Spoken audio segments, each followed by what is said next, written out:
We often hear people saying the dialogue, I love myself. Sometimes we may feel tempted to say the same thing. But now, I have a doubt about this. If you say you love yourself, I want to ask, how much do you love yourself? Does it comes with many conditions for you to stick with your statement? Or is it possible that you often utter this dialogue on the surface, but deep down you might not be sure if you truly love yourself or have ever fallen in love with yourself? As a friend, I would like to present a scenario for you to analyze. After considering this, you may find your answer, or perhaps over time, you will come to a realization about where you stand on this matter. Before I present the scenario, it's important to understand how much you are inclined towards movies, particularly love stories. Many people can't help but be captivated by the cute, lovely couples in movies who are deeply in love with each other. These characters often don't realize that they inspire millions and millions of people to dream of experiencing such beautiful, everlasting love. Many people establish their standards for potential love interests after being inspired by movies or stories. The enchanting love depicted in these narratives captivates them, drawing them back time and again to savor the sweetness amidst the bitterness of their busy lives. Once, when you analyze the scenario that I'm going to give you all, you would know what is the connection between that and as well as your inclination towards love stories. Now, let's explore a scenario involving three individuals to create a beautiful couple. Consider the male lead and two female leads, who are college mates and good friends. The male lead gradually realizes that both of his friends are developing feelings for him beyond friendship. He is quite confused because both are his friends and possess various admirable qualities. To help him navigate the situation, he resorts to recalling memories, almost as if viewing things as if in a movie. He recalls the inter-college coding competition, where the three of them were in the same group preparing day and night. In the final round of the competition, a wrong choice by the male lead led to their loss. Afterwards, when everyone had left, the three of them entered the classroom. Both female leads were visibly upset, and the male lead felt guilty, believing that his one wrong move had rendered all their combined efforts in vain. The first female lead continually pointed out every mistakes whenever the opportunity arose, never ceasing her attacks on the male lead, despite her special interest in him. She consistently finds faults every time she witnesses our male lead's earnest attempts to achieve his goals. She cruelly points out his failures and puts him down. And it's important to note that she still harbors special feelings for him. Our male lead recalls that when he tried to escape his guilt and frustration after failing in his coding competition, the first female lead always pulled him back into that trap. She crushed his confidence on numerous occasions. Then, our male lead began to feel a bit uneasy as he remembered these memories. He took a sip of his water and resumed reflecting on the same failure, this time focusing entirely on the second female lead. After their failure, once the first female lead had left after saying some hurtful things, the second female lead approached our male lead. She looked into his eyes for a few seconds.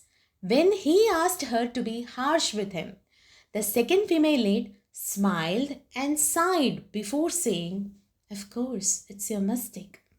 She went on to explain the problems in her strategy, and our male lead listened attentively. Finally, he admitted that he was confused due to nervousness and the pressure.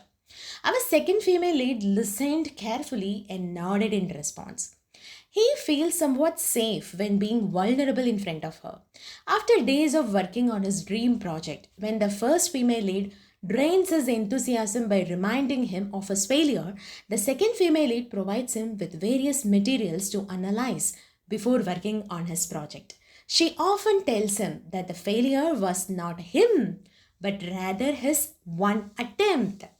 She emphasizes that if he is cautious in developing his strategy, nothing can ever stop him.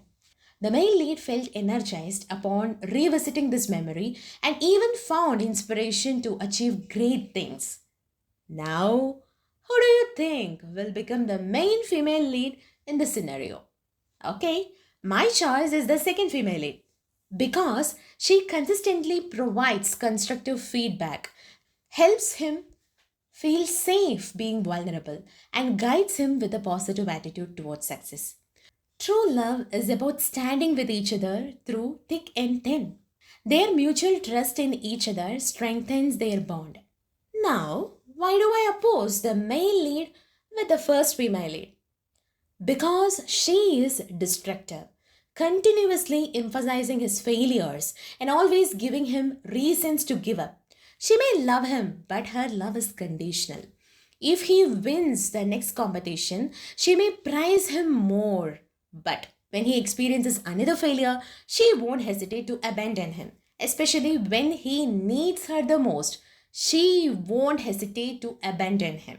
So I hope you also support the second female lead and our male lead being together. Now let's address the most important part. What is the connection between this scenario and self love? Allow me to clarify. Now, what if I say these three characters represent aspects of our own self? Imagine your inner strength as the male lead in our scenario, who is strong and bold, and at times when it faces failures, it may tremble. At that time, our criticizing self can be more like our first female lead, where we often remember our failures and are harsh on ourselves and making things difficult for us. We might believe that we deserve only failures and we see strength in every other person's, and while we resent ourselves for not possessing the same, because we start to define ourselves as failure. However, in reality, we all have our own strengths. We may fail, but we shouldn't abandon ourselves by blaming us, isn't it? This is where our beautiful second female lead comes into play. She is calm, lovely, representing our self love. In this role, we acknowledge our failures but choose to hold our own hands and sing. It's all right if we failed. It was just one failed attempt. And we should not label ourselves as failures for it. See, here in this, we allow ourselves to be vulnerable and feel safe within ourselves. We seek ways to tackle our own problems. In this process, we feel connected as it's the power of love. Love needs to start within. If we know how to love ourselves better, then we can surely love another person unconditionally.